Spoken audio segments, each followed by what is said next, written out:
Now we'll go now into the last Asia-Pacific zone session before moving to the Europe, Middle East and Africa zone with my co-host Manisha. The closing session will feature a panel made up of leaders from the big tech and digital banking sector. Moderated by Yang Yanqing, Managing Director of Yitai Research Institute, the panel will discuss what is needed for new and old financial institutions to scale rapidly in the ever-digitalizing environment. Now, this panel will be joined by Jonathan Larson, Chief Innovation Officer of Ping An Group, Masakazu Osawa, Managing Executive Officer and Chief Digital Transformation Officer at MUFG Bank and Mitsubishi UFJ Financial Group. Sri Krishnan H, Managing Director and Chief Executive Officer of Geo Payments Bank, and finally Steve Jerkovich, Chief Executive Officer of Kiwi Bank. So let me now pass the time to Yanqing and her panel to hear more about what tech priorities financial institutions should have in the coming year. Thank you. Good morning, everyone in Asia, and good afternoon, everyone in Asia, and good morning, everyone in Europe. It is my great pleasure to moderate this session, Tech Priorities for Financial Institutions in 2021, Episode 1. As the whole world are entering the end of the year this year, and every country, every institution, and every individuals are grappling with the COVID-19, which is still going on, and also the scarring outcome of it, which is to me that it is going to be sustaining a very low growth potential and a very low and even the negative interest rate down the road. And at the same time, we have seen during the pandemic that the digitization and also the technology has experienced the unprecedented, the speeding up acceleration of the new technology, these kind of things. So if we combine the two together, and we're going to expecting that the technology will have an even bigger role. Number one, it will support the longer term of the growth, which will may spur up the TFP and also the growth potential. At the same time, maybe the acceleration of the digitization and also the use of the technology will give the new tools and also the new business model to the financial sector will just push up the high return, which is still very low at this moment. So in this situation, we're going to discuss and also debate on the tech priorities for the financial institutions this year and also beyond. We have a very distinguished panelist today.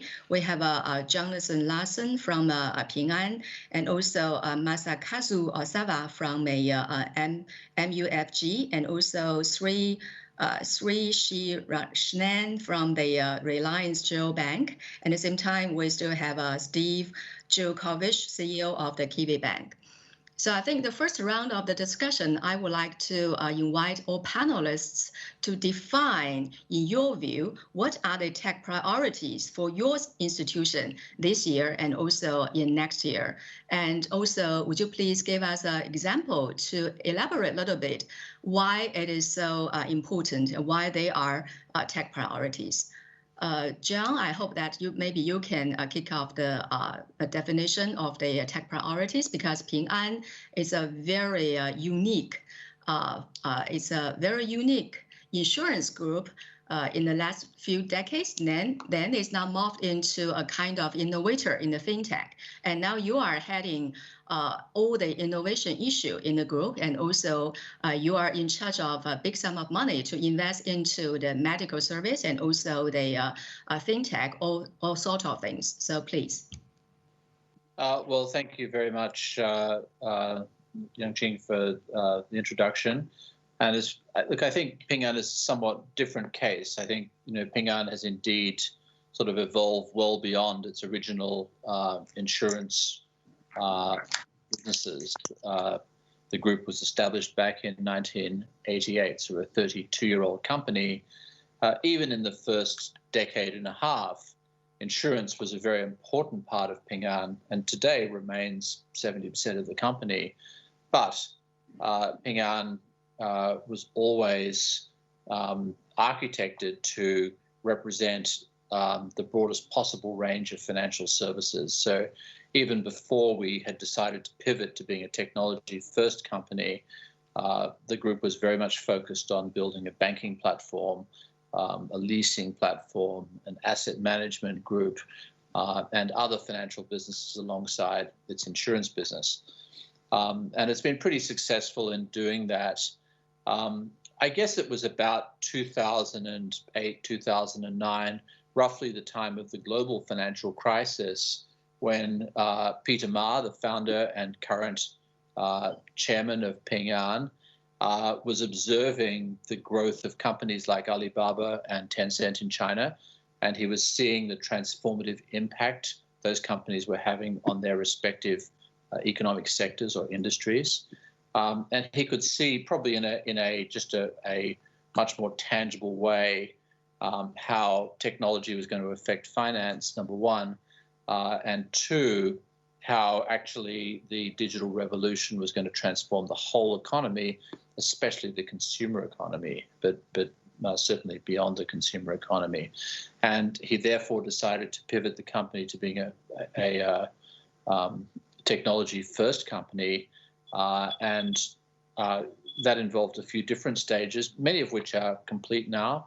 One was to move the whole company to being a cloud-based company, which I think today positions us as the only large financial institution in the world that's entirely cloud-based. And every single piece of technology we build is a microservice that, in essence, can be API linked to and plug into any part of our group at any level. So we aim to create a very high level of reusability across the group. But secondly, a big program of re-engineering and basically digitizing core platforms and processes within the company. That could range from visual AI applied to auto claims. It could be the platform we use for our life insurance agents to basically take all of the administrative burden away from them so they can just focus on engaging with customers and being productive in their work with customers. It could be our risk scoring models in our personal lending businesses, both within the bank and beyond that. So there are many, many examples, and those efforts are all ongoing because none of those platforms is frozen in time. We're continuing to evolve those platforms. In a really good example that we're working on right now in the Ping An Bank is within our wealth management business. So we have about 2.5 trillion RMB of client assets under management for personal wealth management customers within the bank. And what we're trying to do is make our mobile platform the centerpiece of the relationship so that all dimensions of service and all channels are accessed via the mobile platform, rather than mobile being just another channel alongside those. So it's a very different model. It's basically rethinking that whole proposition as an app-based proposition, rather than relying on the duplication of the legacy channels and the additional complexity that all of those create. So that would be an example. And as probably some people would know, we've taken the whole concept of being a tech-focused financial institution to a completely different level through the creation of our platform called OneConnect. And that allows us to take pretty much any technology we have built, mostly for solving our customers' problems or for our own business problems, and then applying that to basically platformizing it and offering it to other financial institutions. So we serve pretty much all banks in China, about 600 banks today. We serve most insurance companies, and we serve a couple of thousand non-bank, non-insurance financial institutions with platform services. And we're doing quite well in introducing those platform services to Southeast Asia, to banks, insurance companies, and asset managers. And of course, Ping An is well known, as I think you mentioned in your introduction, for creating new businesses. We recently listed Lufax in New York, which is a large wealth management platform and personal lending platform in China. We listed OneConnect in New York about a year ago. We have a platform called Good Doctor, which is in the health space, which is a very important sector for Ping An, which is the largest telemedicine business in the world. It's listed in Hong Kong. These are all multi-billion-dollar companies. Good Doctor is a $14 billion company. Lufax has a market cap sort of in the $30 to $40 billion range, so it's a very, very large enterprise. OneConnect itself is about a $10 billion company. Ping An is continually building new businesses like these, and I think it's one of the very few, if not the only, large financial institution in the world capable of creating new generation companies and new generation tech-based models at scale repeatedly. I'll be brief, so I'll just give you one more example. One area that's tremendously important to us today is the smart city space. And what we're finding is a lot of the technologies that have been helpful for automating the client journey or digitizing the client journey and automating key functions within Ping An, those capabilities are very similar to the solutions required in government. And in China, the large municipalities, of which there are many, they are really responsible for a very large part of the day-to-day administration of the country.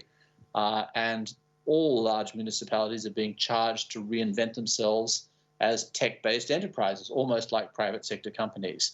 So we're providing finance systems, optimization systems for traffic management,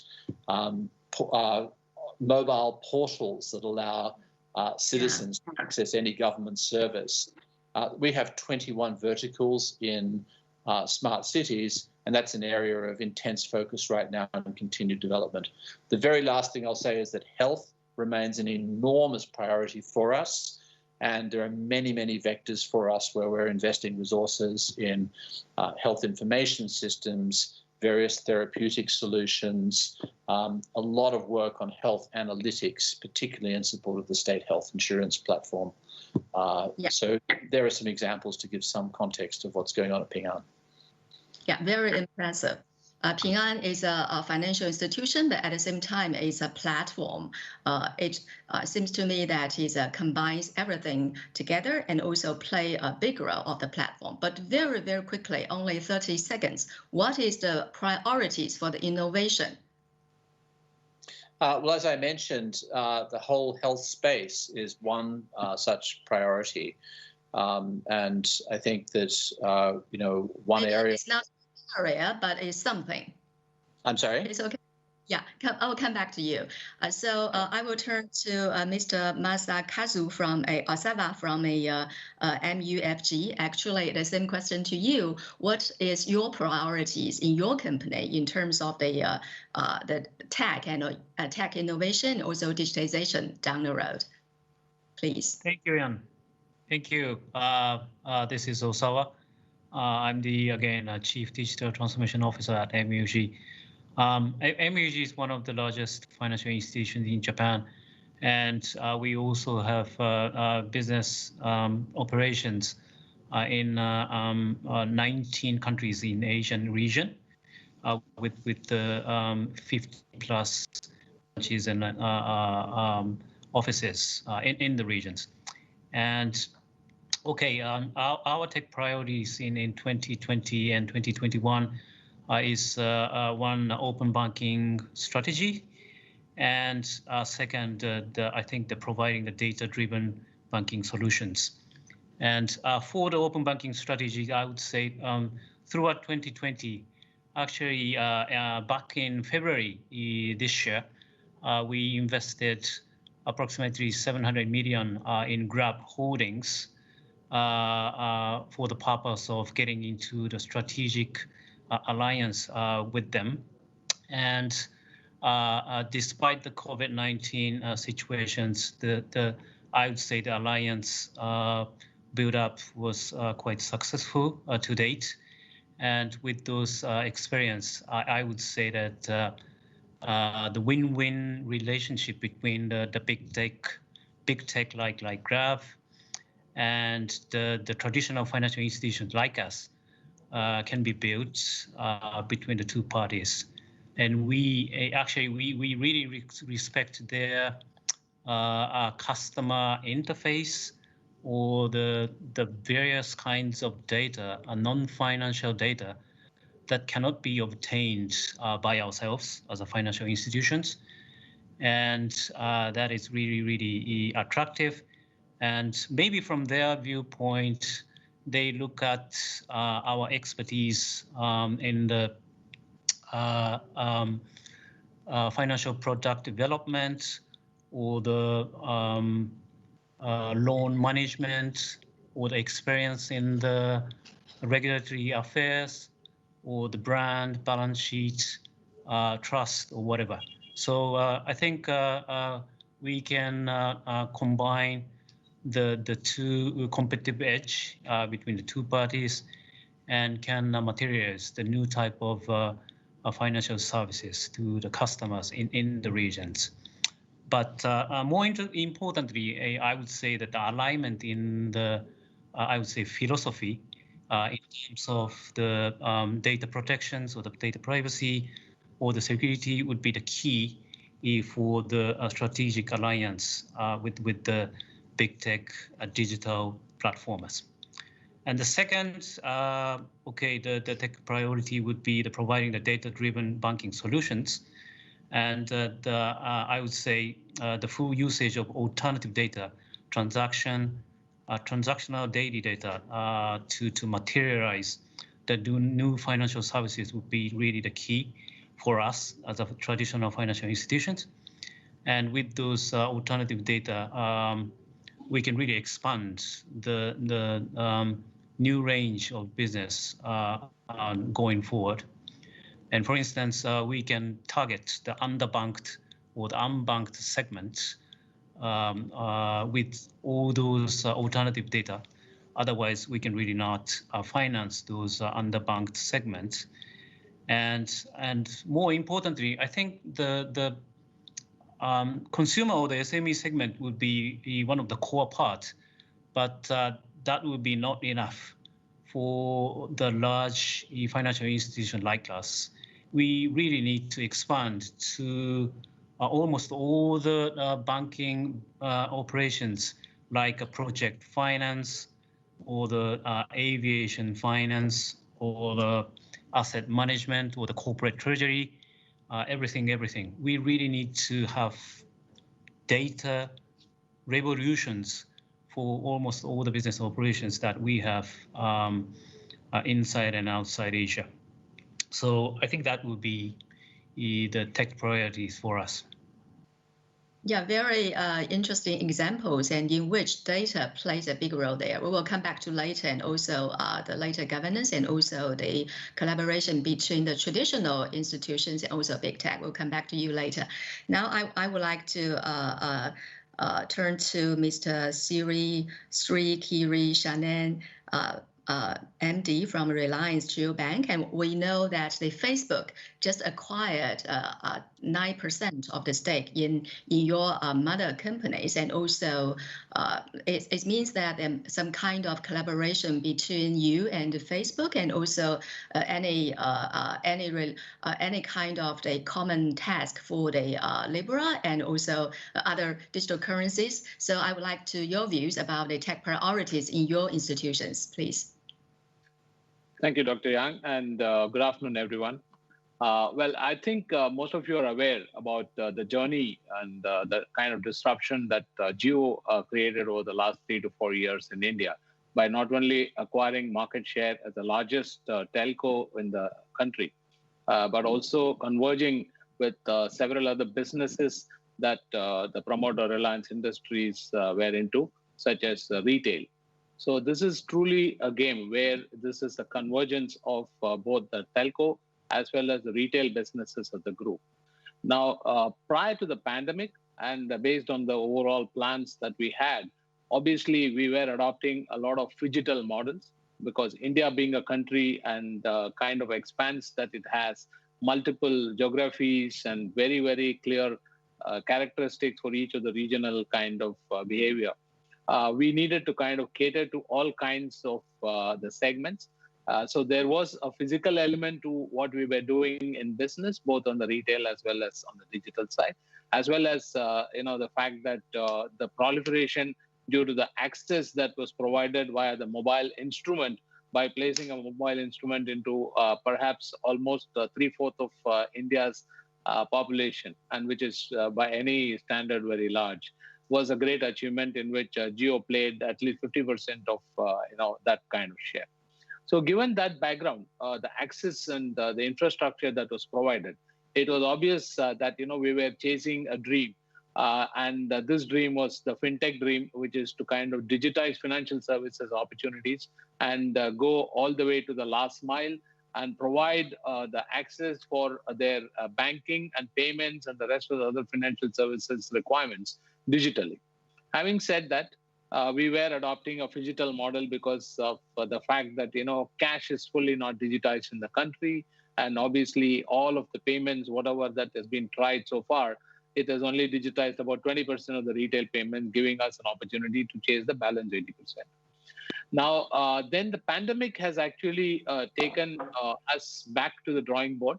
Having said that, it only accelerated some of the plans to really push the digital objectives. So obviously, all of the initiatives that we have taken on the digital side are getting accelerated.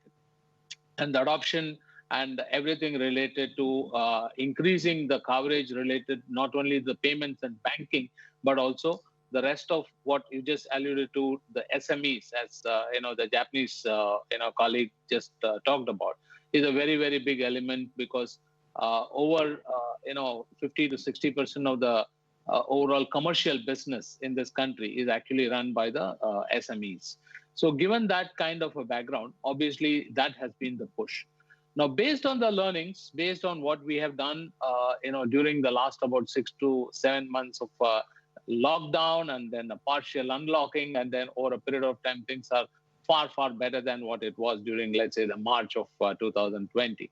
Now, obviously, the rest of the investments that we need to make, we were trying to survive during the last about 7-8 months to make sure that all the deliverables and making sure that the access and the rest of all the progress that we needed to make on the digital side, we made it happen.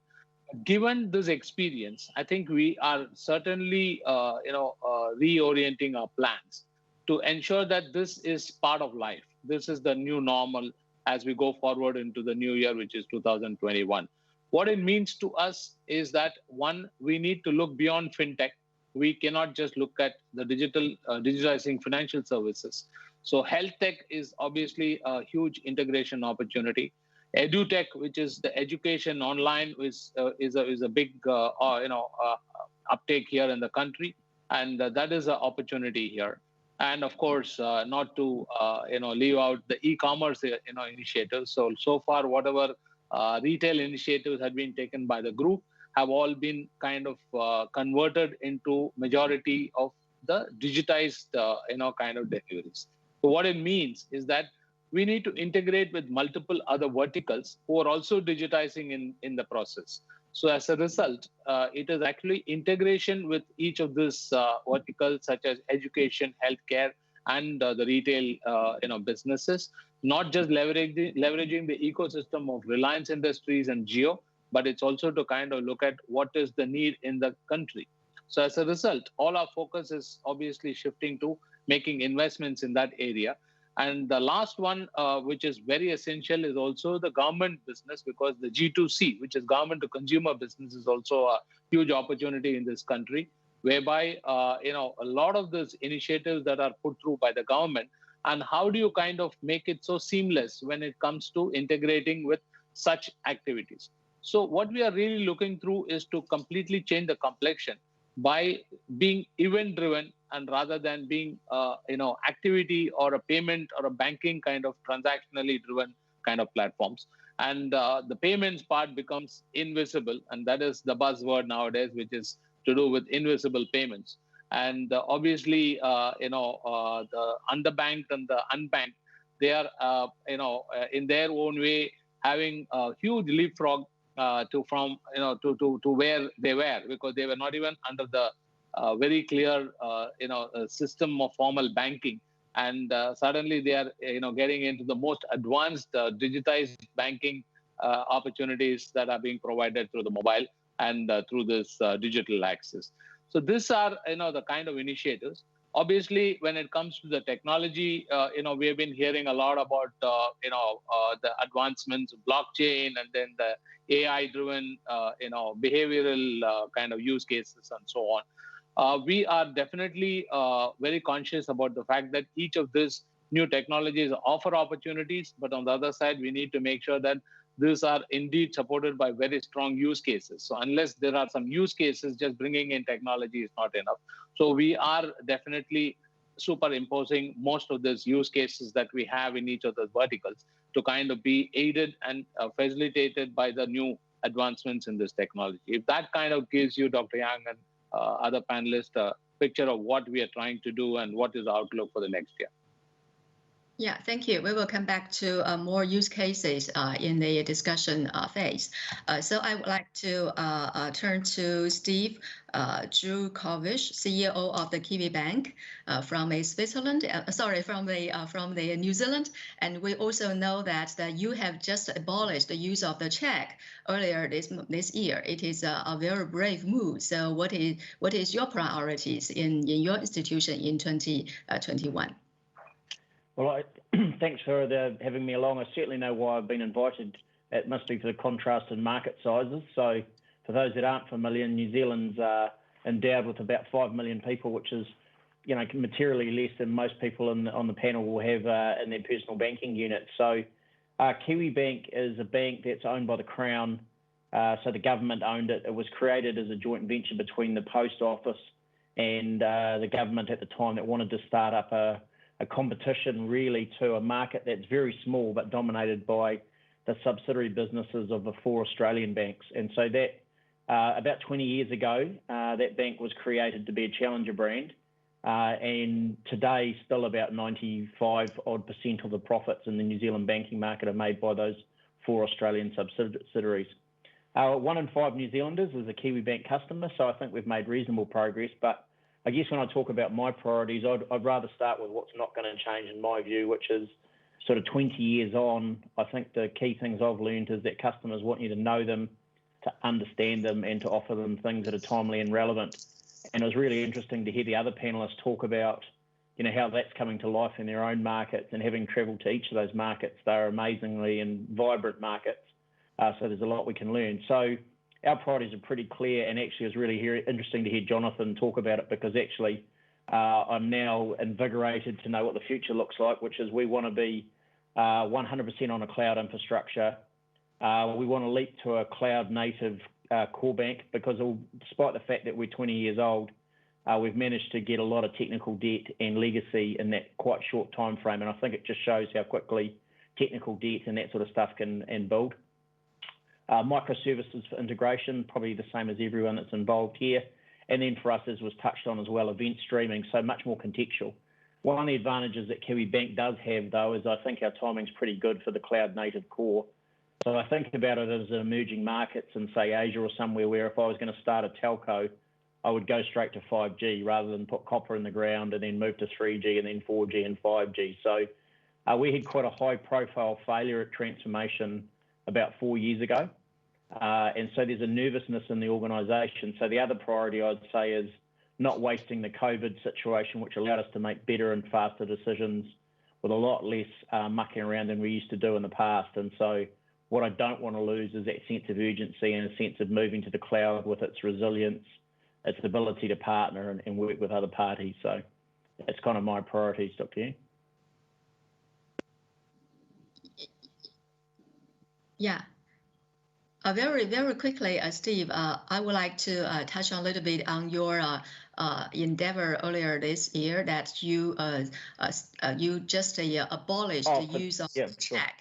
Have you faced some difficulties when you adopting this very brave move in your country? Yeah, well, we were at the bleeding edge. So 2 other banks have announced that they'll withdraw from checks, but they let us have some clear air before we did it. I mean, one of the things we could do, and unlike some of the other panelists, I mean, we don't have such a massive scale, and such large institutional businesses who are primarily the large check issuers in New Zealand to mean that we didn't have quite the same headwind. What we do, though, is have a disproportionate share of older customers and remote customers. New Zealand's a long, skinny island, and so for some people, that was their preferred payment method. So, you know, that combination plus COVID has really brought a huge amount of customers down into, you know, being much more confident about safer, easier, quicker, you know, more convenient ways to pay, and that's clearly digital. So in a sense for us, you know, it's tough going when you make those calls, but for us, the cost of reinvesting in the infrastructure to support checks just didn't make any sense when we wanted to be the bank that we want to be. And so if you want to be contextual and relevant, then checks weren't part of our future. Yeah, thank you. Our panelists had also just define and also elaborate on the priorities of the tech issue in their institutions, and also they gave us some very interesting examples. I think there are several ways for these priorities. The first one is collaboration between the traditional institutions and also the big tech and also the new tech companies. And the second one is the digitization enabling new models and new use cases, and also the digital-driven new businesses. And the third one, I believe it is the ecosystem and also the platform. This kind of strategy, like what has been adopted in Ping An. And my second round of the discussion question, I would like to address you and also ask your opinions, which is what is the hurdles when you adopting this kind of strategies, when you want to push forward these priorities in your digitization and the tech-driven businesses? What is the hurdles for the unleashing the potential of this technology to support the growth and also to raise the efficiency and reducing the cost? So maybe from John again. Well, thank you. Look, I think this is really the most fundamental issue, and I think the challenge that Steve described, which I think almost every significant financial institution in the world faces, which is how to embrace the next generation of cloud-based technology to essentially bring banking, and the analog exists in insurance, in asset management, pretty much every other area of financial services, how to bring the infrastructure of the industry in line with contemporary practice, contemporary cost structures, contemporary agility, contemporary security standards, contemporary architectural design, etc., because that is a precondition for being an effective player in today's digital economy. So, you know, I think that the biggest there are many impediments that legacy institutions face. One of them is their own organization structure and their skill set. You know, when you have large technology organizations internally whose KPIs are all linked to the past, it's very hard to rewire those people to the future. Frequently, the skill sets are very different as well, and it's very intimidating for these people. But the level of change management complexity is quite significant as well. I think most organizations in their history would have examples of mega projects that just didn't work and ended up with large write-offs. I think contemporary practice is much more centered around, you know, breaking large projects down into much more soluble units and sort of working your way through those modules in a much more organic fashion. But that requires a very deliberate approach to design that's extremely different from the kind of pre-wired end state that has been the presumption for technology design or architecture design in the past. So that's one. I think regulatory is a very, very important area as well. I think globally, regulators to this day still haven't agreed on standards for major financial institutions to operate their core operations from the cloud. I think most regulators have standards that allow various secondary data processing, storage, and analytics activities to be cloud hosted, but very few are yet ready to allow major financial institutions to take the plunge. And it really, I mean, this is just the reality. There is no going back from the world of cloud. That's just there's just no retreat. So this is, I think the regulatory world is 5 years or maybe a decade behind where it needs to be. And when you talk to regulators, it's not that they don't have smart people that understand this stuff. And of course, the more forward-looking regulators can hire experts, and they can, of course, reach out to the big cloud providers and the SaaS software vendors that sort of lead the thinking in these areas. So the information is available, the resources are available, and I think everyone understands that this is the next frontier that has to be addressed. I think there are just very few examples of regulators that have really taken the next step and actually made that a reality. So I think that's a second big challenge. Then I think thirdly, organization culture more generally is really fundamental. And I think that perhaps it's analogous to what I described within the IT organization, but I think the organizations that are really defining the future have found ways to make the challenge of what is the next business model. What is it you're doing successfully, and what's going to replace that, and then what's going to replace that, making that conversation just part of the expected dialogue within the company. That's one of the really nice things that Peter Ma has done at Ping An. Of course, in a big organization of 400,000 people, not everybody has equal forward compatibility in some sense. But I can't remember a single time where, management have not been open to, very, very challenging discussions about, how viable their model is and the urgency to kind of retool that model and replace that model. So I think creating a culture that is responsive to the future is incredibly important. Lastly, there are resources and skills. And one thing we do, you mentioned earlier, one of my responsibilities is to make investments on behalf of the company so we can find outside companies that are actually setting the pace and are defining the future in new ways, and in ways, even though we spend a fortune, we spend $1.6 billion a year on R&D. We have 110,000 technology people and about 30,000 R&D engineers and a couple of thousand AI data scientists. So we spend a lot of money on many, many dimensions or many, many vectors of the future. But it is still helpful for us to find companies that have thought about things from an entirely new way or new perspective, and are leaders in their respective fields. So in cloud-based software, one example would be an investment we made in a company called 10x Future Technologies, which is one of 2 or 3 players in the world that are really leading the charge to help large banks migrate to being cloud-based and contemporary in terms of their infrastructure.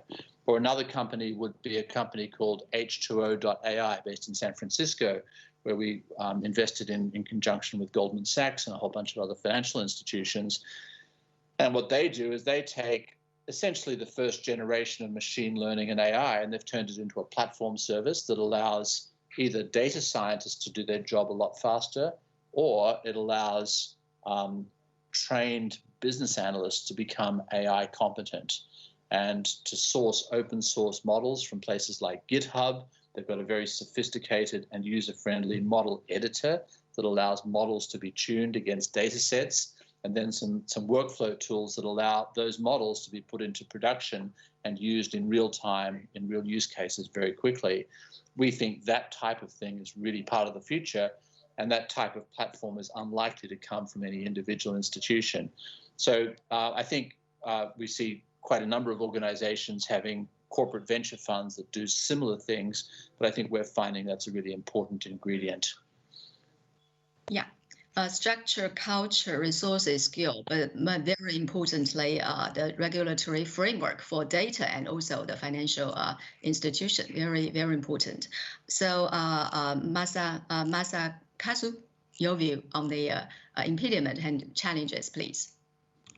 Hi, once again, thank you, Jan.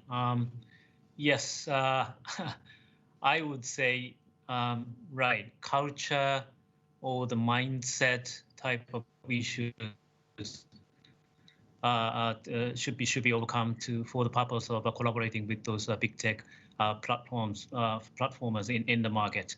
And again, the strategic alliance with Grab Group has been successful so far, which is good. But that sort of tech revolution has to take place everywhere in our various business unit in our organizations, and that's not really easy, I would say, in terms of the culture or the mindset point of view. So yes, with the Graph Alliance, we have developed finance to the drivers, finance to the merchants, with the various kinds of data that can be obtained on the ecosystem of Graph, and then we built AI and progressing the machine learning for those AI, which has been very successful, and the people are good. And I think the head of those strategic collaborations is also okay from my perspective. But there are some other areas where we don't have a good mindset of the management of those business units, or we sometimes lack the pure technologies on a working level. So we really need to have more training in the organizations. But since we have more than 100,000 employees across the globe, it's easier said than done. So it really takes time. And furthermore, doing agile way of working with the big tech is one of our issues in terms of maybe the decision-making process and time. We need to do everything quickly when doing the collaborations with those platformers. And yes, the question might be, can we, as a financial institution, ensure the best of breed level of services, level of securities, and UI UX usability for the customers? So even when we connect via API, the credit card services or the loan services from our financial institutions to those platformers, customer has to find very smooth interface from those platformers to our financial institutions. That so the level of technology, it has to be ensured to have a smooth collaboration with those platformers. But I would say mostly the culture or the mindset issue would be the topic from my perspective as an implement challenges. Thank you. Mr. Sri Richman, please. Sorry, my pronunciation for your name is not correct. Right. I'll make it very easy for you. Just call me Sri. That'll be far more easier for you. So, all right. Let me tell you that, whatever that Jonathan said about the Ping An example or the MUFG example that was stated earlier, they did cover a lot of ground related to the change in culture that's required, or the HR organization. Now, to me, I'd like to think on, elaborate a little more and look beyond just the internal changes and not just the technology changes part. I think the regulatory part that Jonathan did talk about is a very, very key element in this, because all of the digital businesses that we are really attempting to get into in a full-blown way is all about data. Now, India, because of Geo, not only became data rich, but also became data hungry when it came to, the average user of a mobile phone. But if you really look at the experience, the adoption for, let's say, a media, which is like watching a video on a YouTube, was far more easier than probably operating a bank account. The reason being that there are a lot of regulatory requirements related to the sign-up. The sign-up for a YouTube is as simple as 1 or 2 steps compared to a bank account, which does involve a whole lot of paperwork and a whole lot of digitizing some of these processes. Now, the government and the regulatory authorities, and in India, we do have multiple regulators for various businesses because investments and insurance and then banking and finance are all multiple regulators. So I think we need to get into a common baseline when it comes to the regulations, particularly, governing the digital business. That's, step one. The second is that along with data, any of these businesses, the issue of privacy, always comes in. So we need to kind of really balance it out between, the extent of data usage and data-driven models that we are bringing in, and then making sure that there is also adequate privacy and comfort that the users and businesses actually get out of this. So this is a very, very fine art of, balancing it out between the two. And the third is that, even when this comes, then if you have to kind of seamlessly integrate with all the explicit consents and all the governing laws in the country, also allowing such consents to be, expressed between organizations, or let's say between the owner of the data and other users. But then what also happens is that the extent of such use needs to be rewarded back to the customer. I think that is something that, as a group, we've been very, very clearly elaborating to say that data belongs to the consumer, and we need to kind of not just take consent, but also kind of give that back to the consumer in terms of the value. So this is something that is a new kind of evolution. So given this kind of, the backdrop, I think that, this is still not just standardization across multiple geographies or multiple continents. It is also a question of making sure that, there is data protection, data privacy, and the regulations related to that are all in a kind of a common baseline. And that would perhaps be very useful for all of us as we progress into the next couple of years. Yeah. You touch upon the data governance and also data privacy, which is very important. And also, I would like to add another perspective, which is the data flow across the boundaries and across the countries. Because as far as I know, that India and China adopt the same kind of rules for required companies just to store the data, localization of the data within the boundary. China and India the same, and also Europe a little bit open in the first phase, but now turn to more protected. And to the United States is a kind of a different perspective. So in terms of the data storage and localization of the data, what is your view on that? Do you think the localization of the data is a hurdle for the digitization of the financial institution?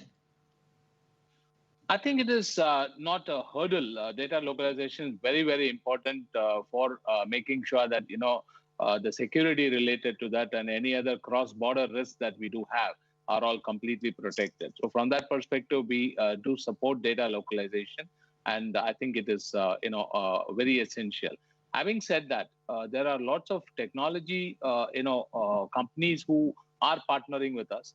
And obviously, when they bring in a lot of applications and other kind of experiences and learnings from markets, when they come into India, it is also as a partner, we need to ensure that their interests are protected.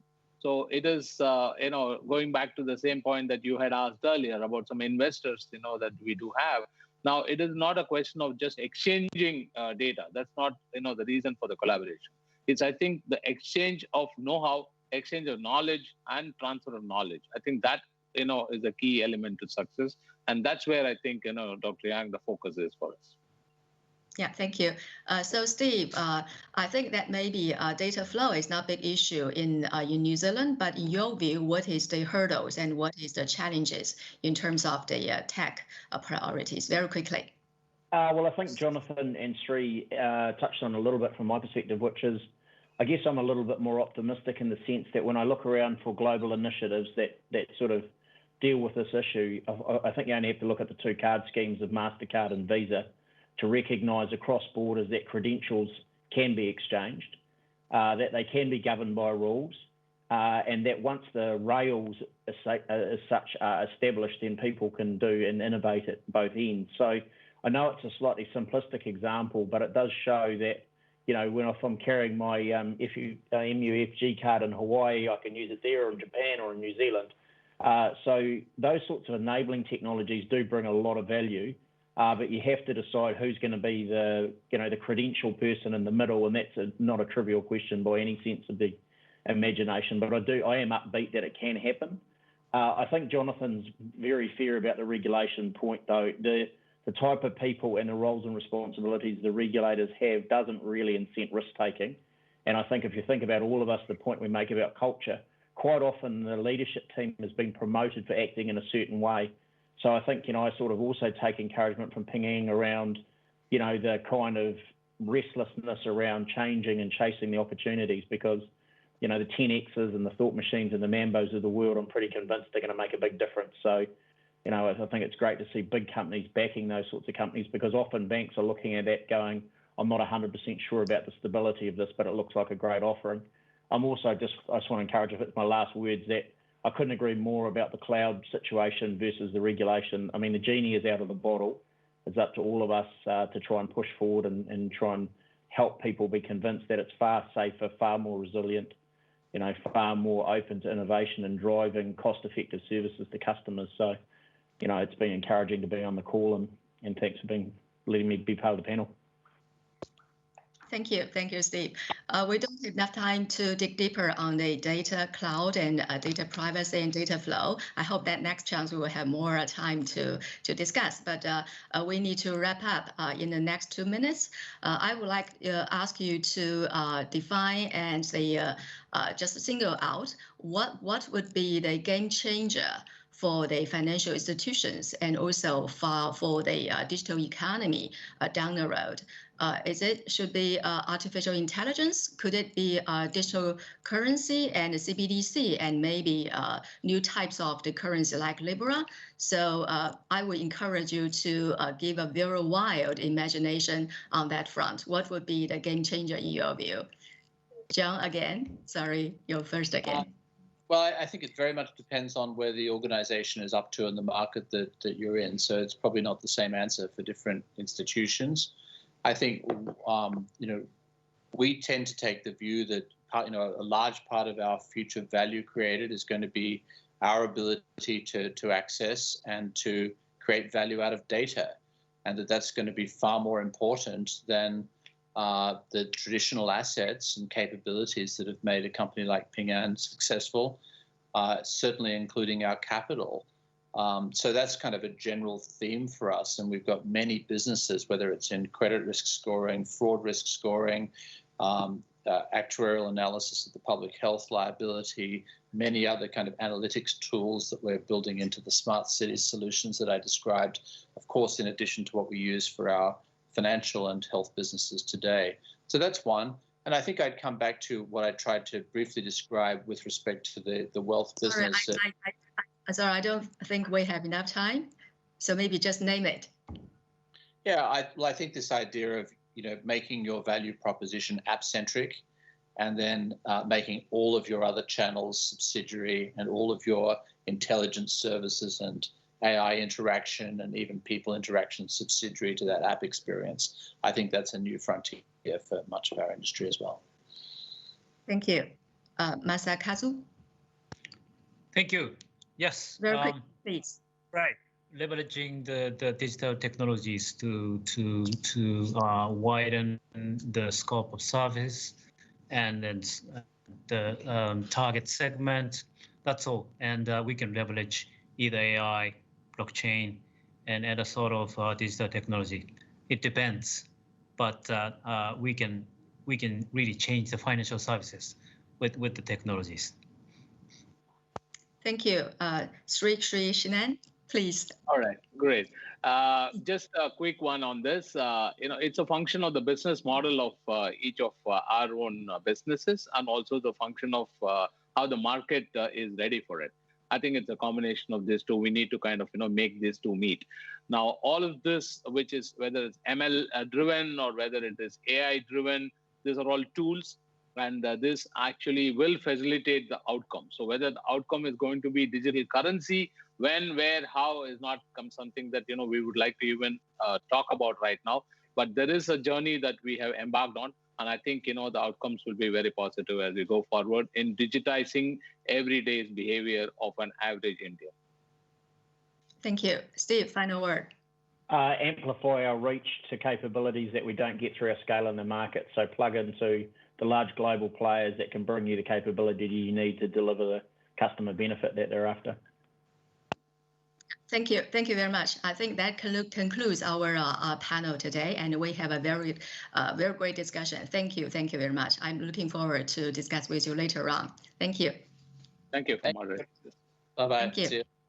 Bye-bye. Thank you, Yanting, and the panel of experts for the first part of today's discussion on the tech priorities that financial institutions will have going into 2021. Now, incidentally, a couple of fun facts about a few of the speakers on this panel. Sri Krishnan and Steve, well, they both aspired to go into teaching when they were younger. Sri Krishnan because he wanted to follow in the footsteps of his father, and Steve, who wanted to teach physical education. Well, it seems they may have taken their teaching to a different sort of classroom today, a much more global one.